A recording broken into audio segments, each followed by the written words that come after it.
Video വെച്ചാൽ എനിക്ക് പോലും അറിയില്ല. പിന്നെ എന്നാലും ഇതിവിടെ കിടക്കട്ടെ, നിങ്ങൾ പലരും കാണുപോലും എനിക്കറിയില്ല. പക്ഷെ എന്നാലും എന്താ ഇതിട്ട് എന്നുള്ളൊരു സമാധാനം എനിക്കുണ്ടാവില്ലേ. അപ്പം ഞാൻ എന്നെ പരിചയപ്പെടുത്താം. എൻ്റെ പേര് സേന. പൊതുവേ എൻ്റെ പേര് കുറച്ച് ഫേമസ് ആവുന്നുണ്ടെങ്കിലും പക്ഷെ ഞാൻ ആരാണെന്ന് ആൾക്കാർക്കും അറിയില്ല. അപ്പോൾ ഇന്നത്തെ എൻ്റെ പ്രത്യേകിച്ച് പണികളൊന്നുമില്ല. പക്ഷെ ഞാൻ ജസ്റ്റ് ഇൻട്രൊഡ്യൂസ് ചെയ്തോളൂ. ഞാൻ വെയിൽ മൂട്ടിൽ തട്ടുമ്പോഴാണ് നീക്കുക സാധാരണ. അത് വീട്ടിലാകുമ്പോൾ നടക്കില്ല.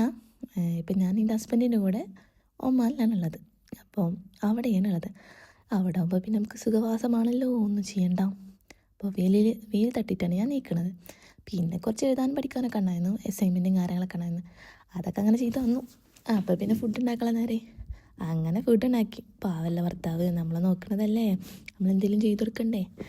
അപ്പോൾ ചോറുണ്ടാക്കി, സാമ്പാറുണ്ടാക്കി.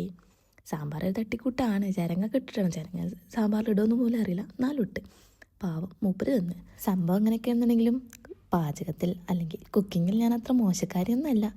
കാണാനുള്ള ലുക്കില്ലായ്മ നോക്കണ്ട, തിന്നാൻ സൂപ്പറായിരുന്നു. ഇതൊക്കെ ഞാൻ പറയും, എൻ്റെ മാപ്പിളയല്ല പറയേണ്ടത്. മാപ്പിള പറഞ്ഞു രസമുണ്ട് പറഞ്ഞു. പിന്നെ മൂപ്പരാങ്ങനെ ചുണ്ടുമ്പോൾ കടിക്കാത്തതൊക്കെ തിന്നു, ഇങ്ങോട്ട് കടിക്കാത്തതൊക്കെ അങ്ങോട്ടും തിന്നു. അപ്പം പിന്നെ എന്തുണ്ടാക്കിയെടുത്താലും മൂപ്പർക്ക് പാത്രമാണ്. അതുകൊണ്ട് ഞാൻ രക്ഷപ്പെട്ട്. അങ്ങനെയുള്ള ഭർത്താക്കന്മാരുണ്ടെങ്കിൽ കമൻറ്റ് ചെയ്യണം കേട്ടോ. പിന്നെ പൊക്കി പറയാമെന്ന് പറയരുത്. എൻ്റെ മാപ്പിളക്ക് എന്നോട് ഭയങ്കര സ്നേഹമാണ്. എനിക്കുണ്ടോയെന്ന് മൂപ്പർക്കറിയില്ല, പക്ഷേ മൂപ്പർക്ക് ഇങ്ങോട്ടുണ്ട്, അതെനിക്കറിയാം. അപ്പം കണ്ടില്ല ഞങ്ങൾ നീച്ച അതേ കോലാണ് ഒന്നും റെഡിയാക്കി തരും. നീച്ചപ്പാട് റെഡിയാക്കണമെന്നുണ്ടെങ്കിൽ എൻ്റെ തലമ്മ തേങ്ങ വീഴേണ്ടി വരും, എന്നാലും ശരിയാവില്ല. നമുക്കിനി ഇതൊക്കെ നേരാക്കിയിട്ട് കാണാം. നമുക്കൊരു ട്രാൻസിഷൻ ആയാലോ. ഇതൊക്കെയാണുള്ള അവസ്ഥ. തിരുമ്പിയതോടെ കൊടുന്ന് വെച്ചു 2-3 ദിവസമായി കൊടുന്ന് വെച്ചിട്ട് ഇതുവരെ നേരെയാക്കിയിട്ടില്ല.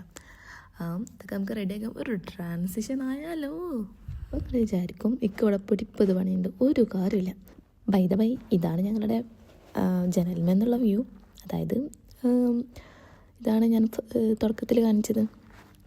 ഇതെൻ്റെ കർട്ടൻ പൊക്കിയിട്ടാണ് മൂപ്പര് വന്നാൽ പോവുക. അങ്ങനെയൊക്കെ പിന്നെ അത്രയൊക്കെ തന്നെ ഉള്ളൂ. പിന്നെ നമ്മൾ ട്രാൻസിഷൻ്റെ കാര്യം പറഞ്ഞല്ലോ അല്ലേ. ജനലിൻ്റെ പുറത്ത് കാണിച്ചപ്പോൾ ട്രാൻസിഷൻ പറഞ്ഞു. നാദ പൊടിച്ചോന്നൊക്കെ പറഞ്ഞിട്ടിപ്പോൾ എന്താ പത് കാണിക്കുന്നല്ലേ. എനിക്ക് പിന്നെ മടി. അപ്പം പിന്നെ ഞാനവിടെ കിടന്ന് ഉറങ്ങി. പിന്നെ കുറച്ച് കഴിഞ്ഞിട്ട് മൂടാവണ്ടേ. അതായത് എനിക്കൊക്കെ പണിയെടുക്കുന്നുണ്ടെങ്കിൽ മൂഡ് വരണമെന്നുണ്ടെങ്കിൽ എന്താ കുറേ ടൈം എടുക്കും. ഇനി നമുക്ക് ശരിക്കുള്ള തുടങ്ങാം. 1 2 3. എങ്ങനെയുണ്ട് സൂപ്പറല്ലേ. എനിക്കറിയാം ഞാൻ പണ്ട് സൂപ്പറാണ്. പിന്നെ എൻ്റെ പുതിയ അപ്പളൊക്കെ കുറച്ച് സാധനങ്ങൾ വാങ്ങി തന്നു തിന്നാൻ, ഇരുന്ന് വെറുതെ ഇരിക്കുമ്പോൾ തന്നാൻ.